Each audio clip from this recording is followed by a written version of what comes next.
Jessica Balboni, Director of the Orchestra Leadership Academy at the League, and I want to introduce our panel, but also start with a quick question to all of you next, which is trying to get a sense of your experience with SIstema programs in this country. So Dalouge Smith is right next to me, and President and CEO of the San Diego Youth Symphony and Conservatory. And then Gretchen Nielsen is the Director of Educational Initiatives at the Los Angeles Philharmonic. And Katie Wyatt, who many of you have met, of course, at our opening plenary, is the Executive Director of KidZNotes. So we're so thrilled that these wonderful panelists are with us today. And we wanted to ask you, how many here, in terms of your experience with creating SIstema-inspired programs, how many here has a program at their orchestra? So what kind of a, I'm seeing this, like a mezza. What does that mean, this? Is it like planning stages or? Well, for me it means there was a program that's already in place that was very similar to SIstema. It would be a phase to learn from. Okay, all right. And, yes? I was just going to say in Winnipeg, up in Canada, we're starting one in the fall, so we're not into it yet, but the pieces are coming together. Okay, terrific. So about to begin. And how many have an interest in actually starting a program? Oh, hooray. That's great.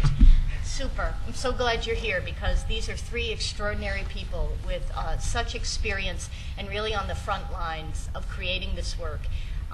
So I think we're going to dive in because we just have an hour together.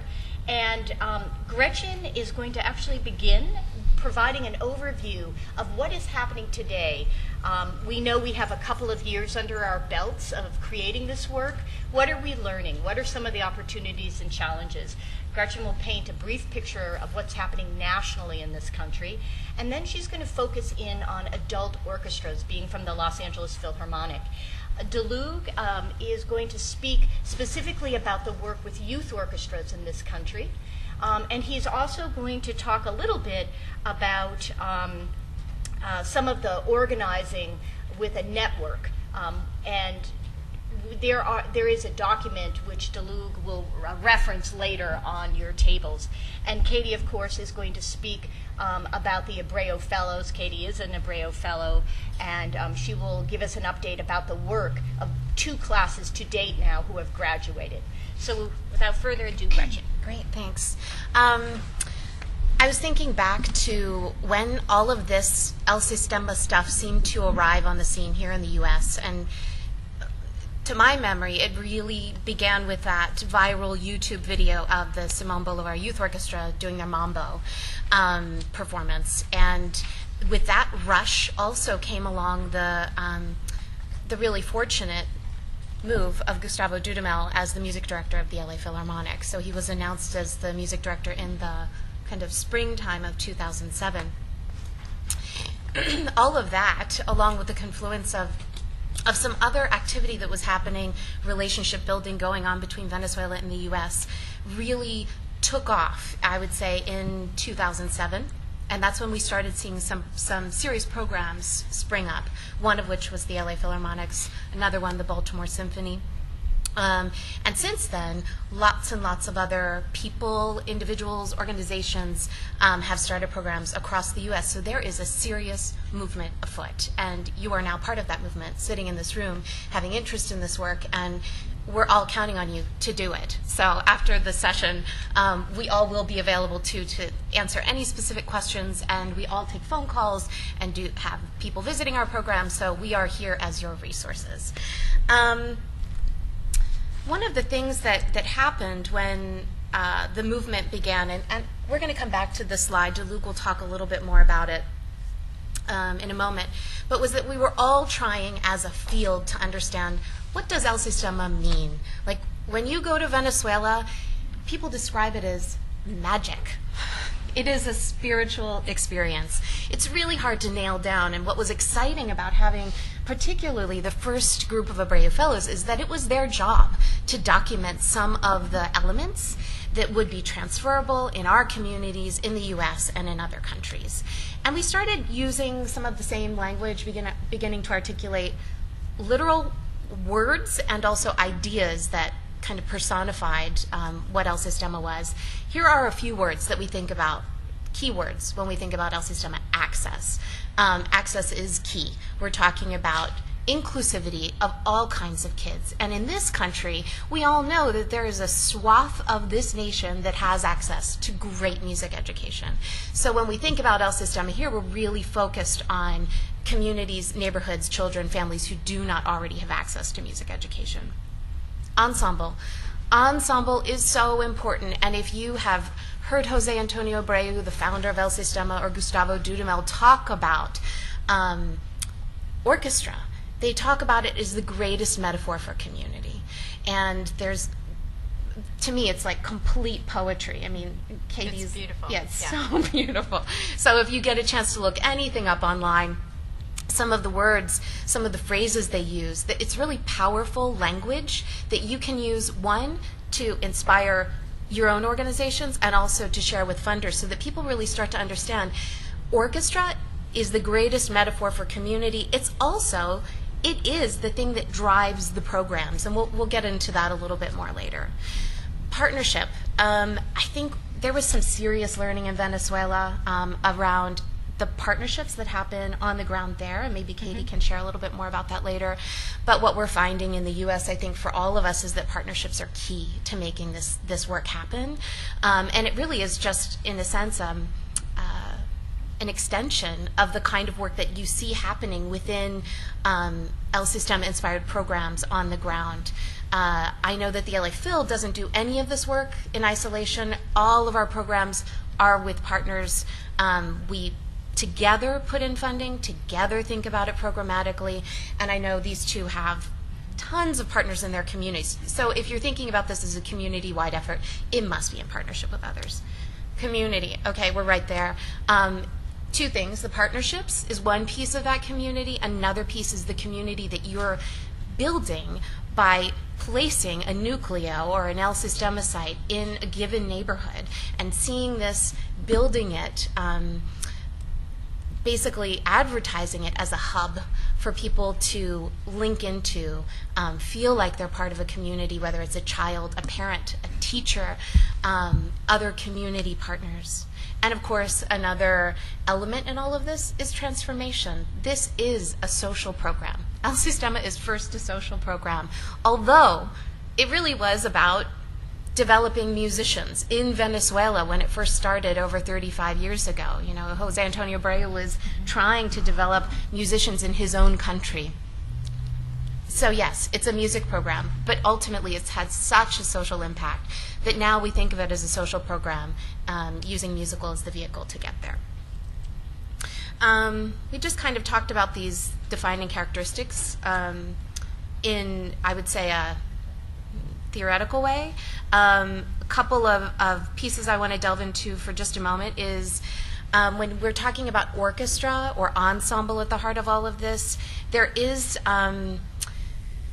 are assumptions that I think we make when we think about traditional music education system. In this country, you've got kids who are taking private music lessons. They get a lot of support at home. These are youth orchestra programs. They're not youth orchestras. So you have children coming, in some cases, in our cases, almost every day of the week, and for several hours after school. So intensity as part of a defining characteristic is really, really important, because you're believing in children, you're trusting in children, you're asking them to fill up a cup that you're saying is really, really high, but in order to do that, you have to give them the skills, and the only way to give them the skills is to see them often. Can I just add to that? I think, too, and someone made this a good point yesterday, that we don't speak often enough about it. Part of the SIstema social program is that we're giving children a place to be between the hours of 3 and 6 every day. So it's really links in to what happened when after-school programs really started to come into existence, where in some cases we provide a meal, in some cases it is the daycare, and it is the second home for a child who doesn't have a safe environment to thrive in when they go home at night. Absolutely. And, you know, if you study SIstema, you know that their school's let out at 12 or 1. So this really is a place of safety, a place for family for a lot of kids in Venezuela for 4 to 5 hours every day. It's the same, I think, for our children. And for example, at one of our sites, tutoring is a big component of that community center. So our children, in addition to getting 2 hours of music instruction a day, get 1 hour of tutoring, so that they can go home, have their homework finished, be supported academically as much as they're supported in their musical efforts. We did want to also include kind of the idea of SIstema as a philosophy, and particularly as a teaching philosophy. I don't know, Katie, could you talk for just 1 second about Tocar y Luchar and what that, as you went to Venezuela, what you understood that to mean? Sure. So we get a lot of questions about what is SIstema and what does SIstema teach, or what do they use, or what is the curriculum? How do you is it Suzuki, is it brass ensemble method books or whatever? And I think it's important to note that in Venezuela and in our adaptation of this model in very different cultures and countries across the world and cities and states in the United States, it's really more of a philosophy. It's a decision that you are using orchestra and music education to inspire excellence in students. So tocar y luchar is to play and to strive.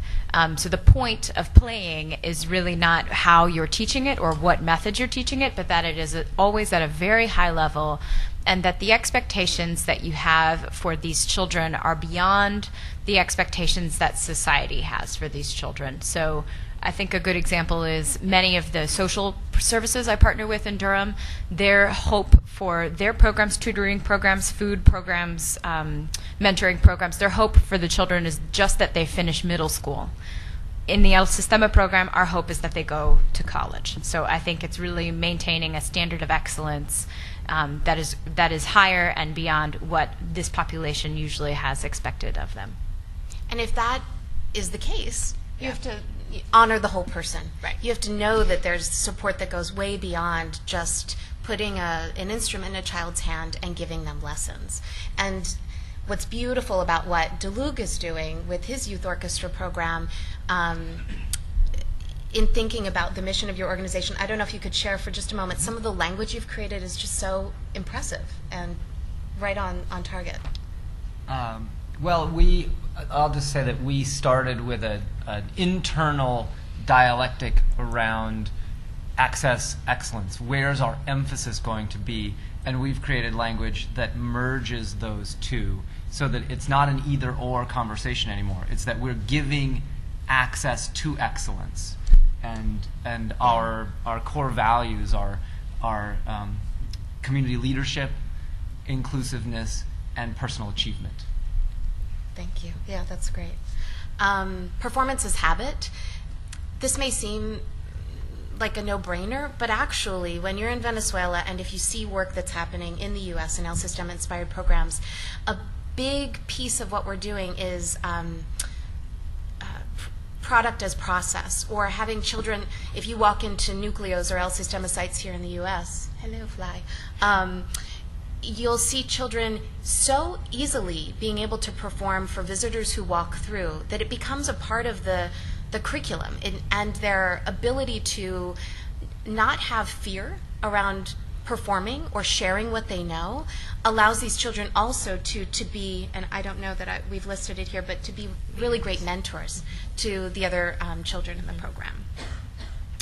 Flexible structure.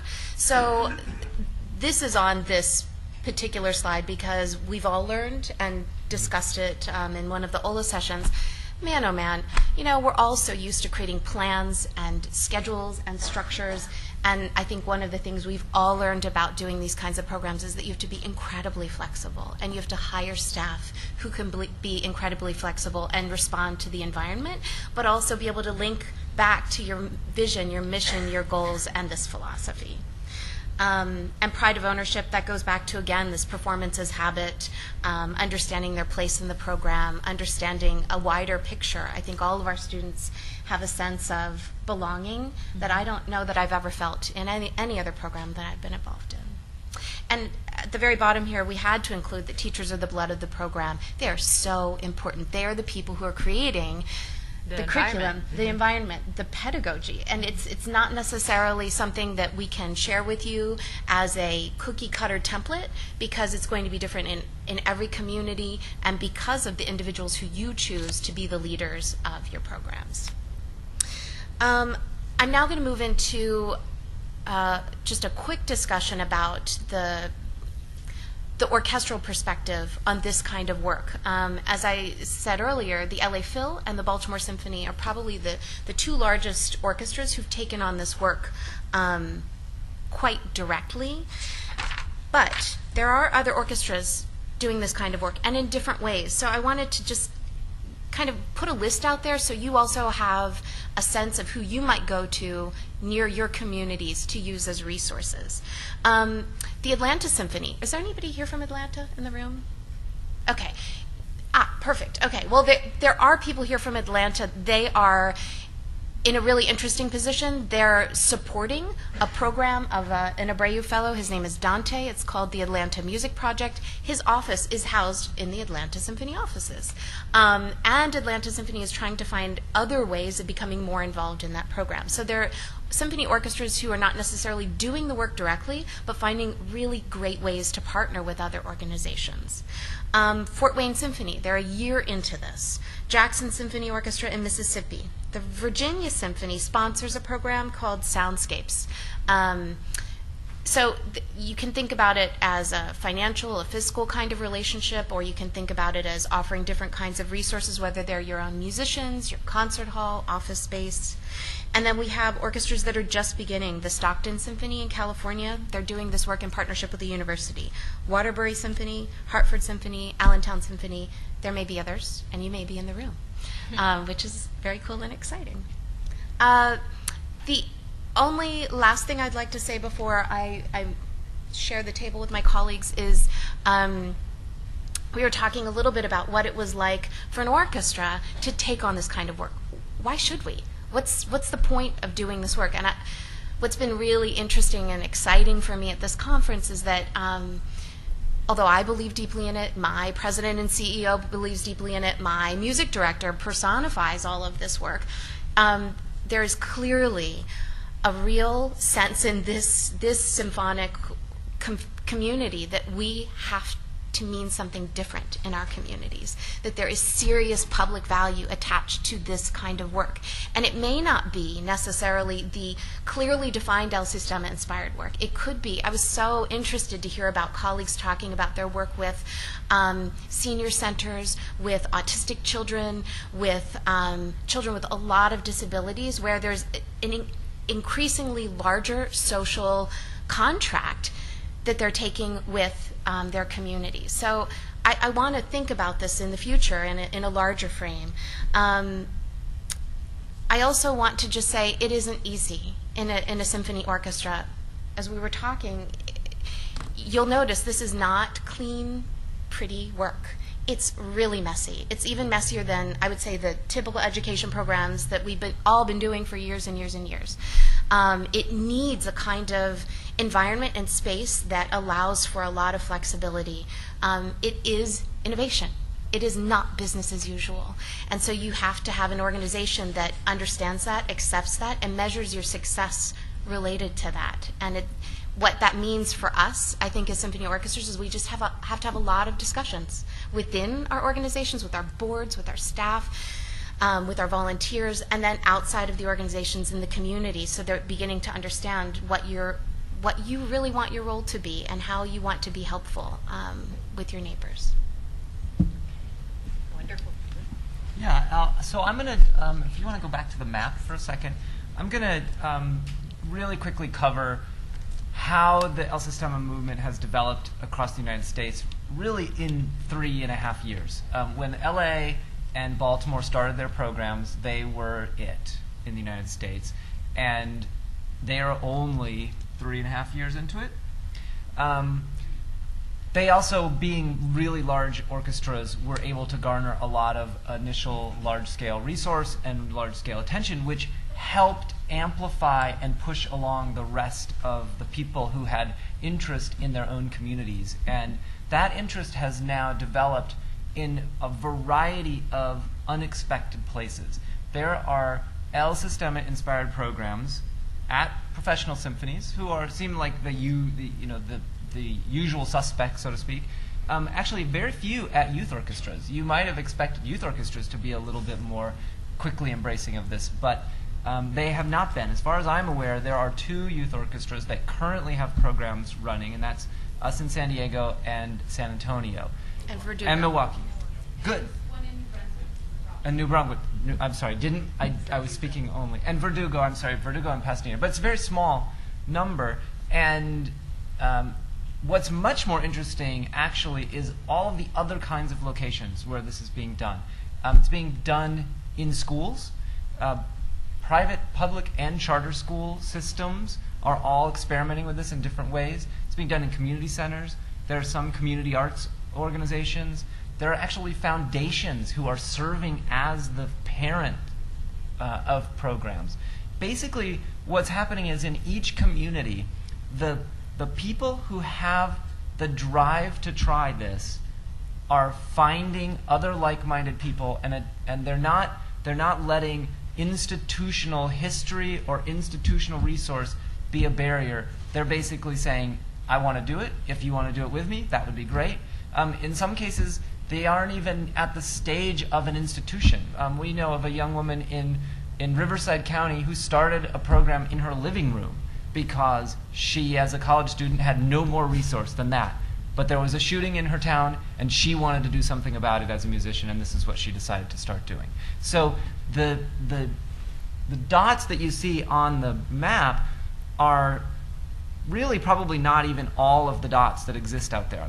We're pretty sure there's work going on that's been inspired by seeing Gustavo Dudamel on 60 Minutes or in some other setting that is just generating out of its own community fabric. And I think that's the piece that is something we all can take. It's not just about our role in the community, it's actually about becoming new members of our community in a way that we've never done before. So we have put onto the table for you a list as we and SIstema USA currently know it of the SIstema inspired programs. And for example, I know Milwaukee is not on that list, so we've got to get you on that list. So we started our thing actually before this hit, and it was kind of weird. Like, oh. Well, and there are a number that are like that. Not exactly what you've described, but it's as painful as you've described. Okay. And interestingly, for example, there's Scrollworks is on there in Rhode Island, and Scrollworks is not an orchestra. Alabama. I'm sorry, what is it? Community Music Community Works? Music Community Works, Music, sorry. yeah. Community Music Works in Providence, Rhode Island. Started over 10 years ago, and is actually a chamber music focused program, but it's got a lot of the same characteristics, and they become involved. So this is not by any means an exclusionary or a criteria-based inclusion. This is more of a philosophical-based inclusion, and I think that's the same in Venezuela. You go to a nucleo in one community to another, and there are some similarities and there are some differences, and that's going to be the case in our own country as well. So the list that you've got is as we have it today. It's kind of divided a little bit between how recently programs were started, and there, of course, are more programs coming online. And I think that the next stage is to really hear from Katie about that wave that's being generated through the formal structures of the Abreu Fellows program and some of the work that those individuals have done after some very intensive immersion in SIstema, and ultimately know that everyone who's involved in this work started like you on the other side of a table listening to someone else talk about it. I know that was the case for all of us, and slowly but surely we started to experiment and we started to build the capacity in our own community to try this, and as a consequence suddenly we found we were doing it. And once you're doing it, you become expert because you have to figure it out. There is no handbook. Katie, before we turn it, I just wanted to say we have plenty more copies up up front, so we'll make sure after this session, please come down front and we'll give you these copies, okay? Thanks, Katie. Sure. I'm Katie Wyatt. I run a nucleo called KidZNotes in Durham, North Carolina. And I am part of the first class of the Abreu Fellows. The Abreu Fellows program was an idea dreamed up by Maestro Jose Antonio Abreu when he won the TED Prize in 2009. And it was his vision, and I think it was revolutionary on his part and quite genius, to partner with the United States. He could have partnered with any country in the world. SIstema really is an international program and has been established in other countries a lot longer than it has been in the U.S. And he chose the United States to bring 50 young leaders, musicians to Venezuela to be immersed in the orchestras of SIstema, to learn firsthand as musicians, as leaders, as teachers, from the children and the teachers and the history that is rich in Venezuela. The Abreu Fellows program, I think, is just one example of what is a movement in music and the arts now in social entrepreneurship. I think something we talk about a lot is where can we find our teachers? Where can we find the leaders who will start a program like this? There are we've talked about this all week long, the traditional approaches to music and musicians and what are their opportunities for jobs and what kinds of pathways do musicians want to take. So SIstema and socially inspired work is not a new venue, but I think it is a new movement for musicians in the United States. So the Abreu Fellows program is just one way. There are 50 who will come out of the program, and I think the most important piece you can take away from this is that all 50 of us are interested in starting SIstema programs in the U.S. It is, in fact, a part and parcel with the fellowship. When you win the fellowship, you have to complete a year of service in the United States in starting your program before you move abroad or doing something else in your life. It's giving back to the program. We are in a number of cities now in the United States: New York City, Atlanta, Philadelphia, Juneau, Los Angeles, Boston, of course, Durham.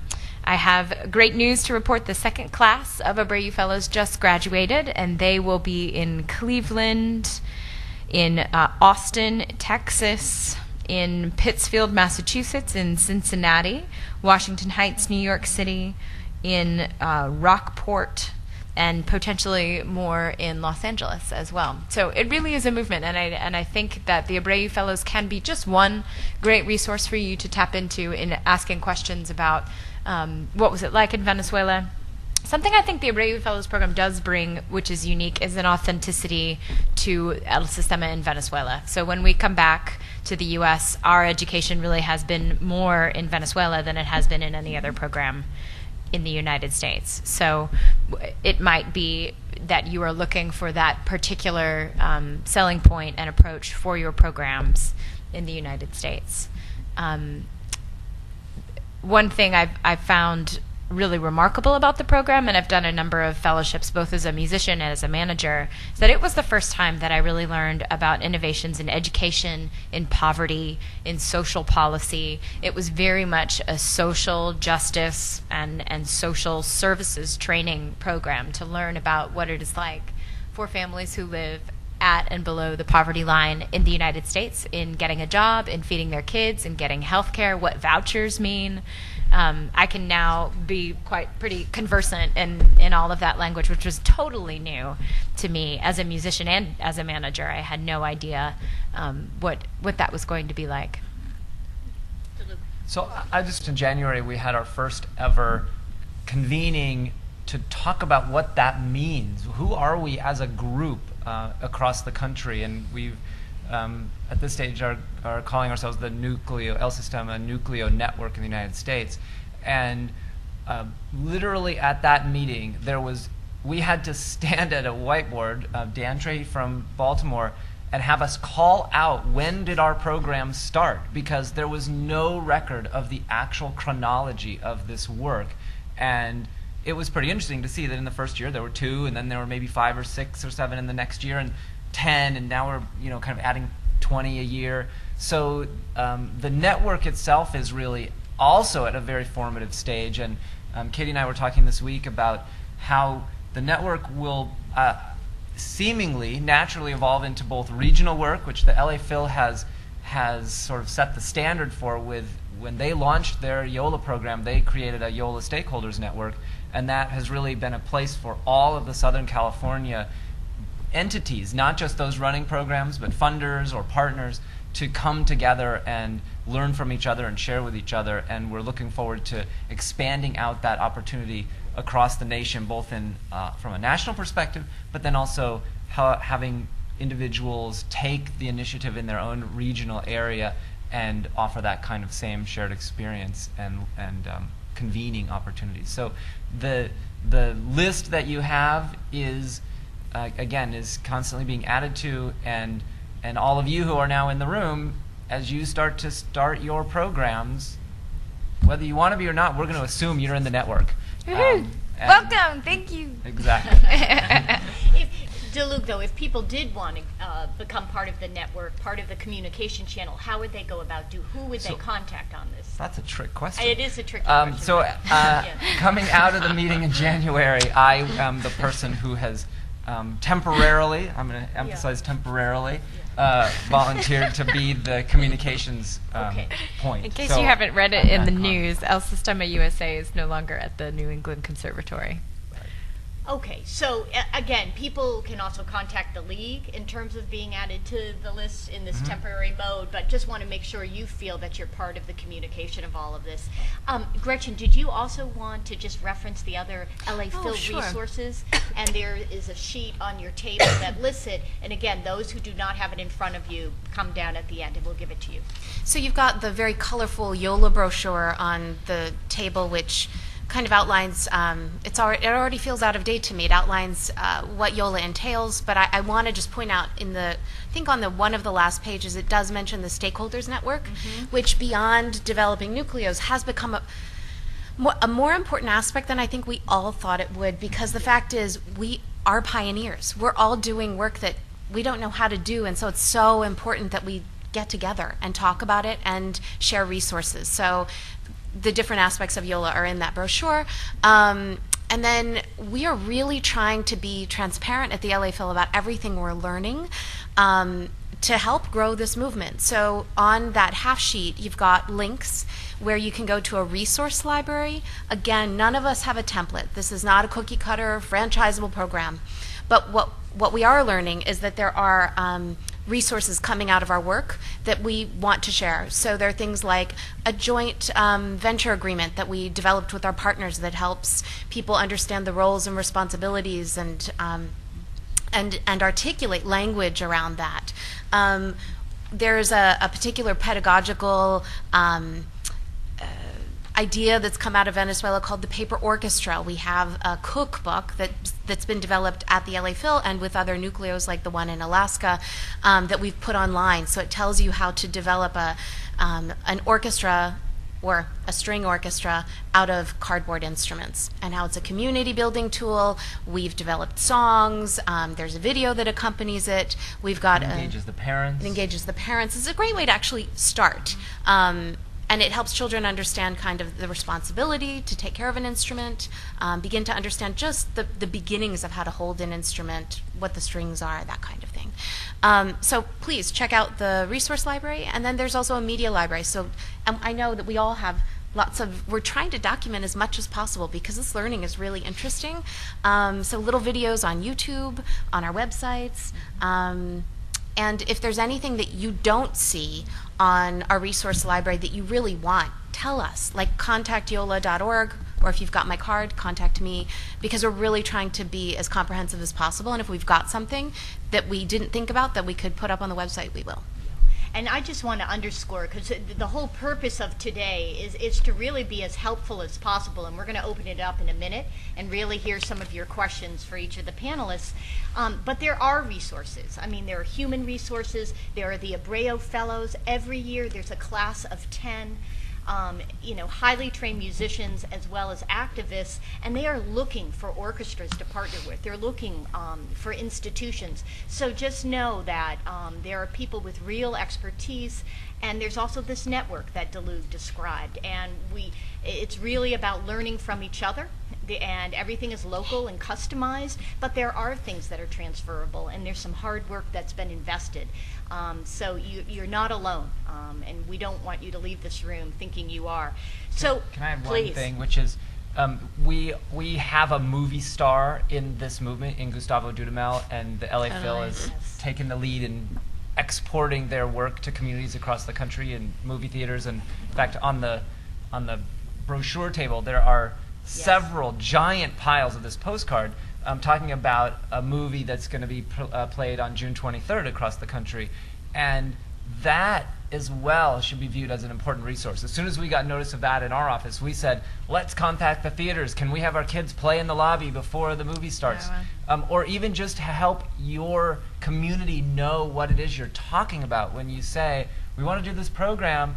This is another really powerful and important resource to tap and leverage. When we got TV coverage of our program, they, of course, were showing footage of Gustavo Dudamel, because for the public, that is the most familiar aspect. So you're totally not alone in this work, and we're all sharing resource and drawing upon what each other's immense resource might be, for example, at the LA Phil, but then also the teaching skills that somebody has, something somebody developed in a class, and suddenly everyone said, wow, that works, it's great, we're going to try it with our kids.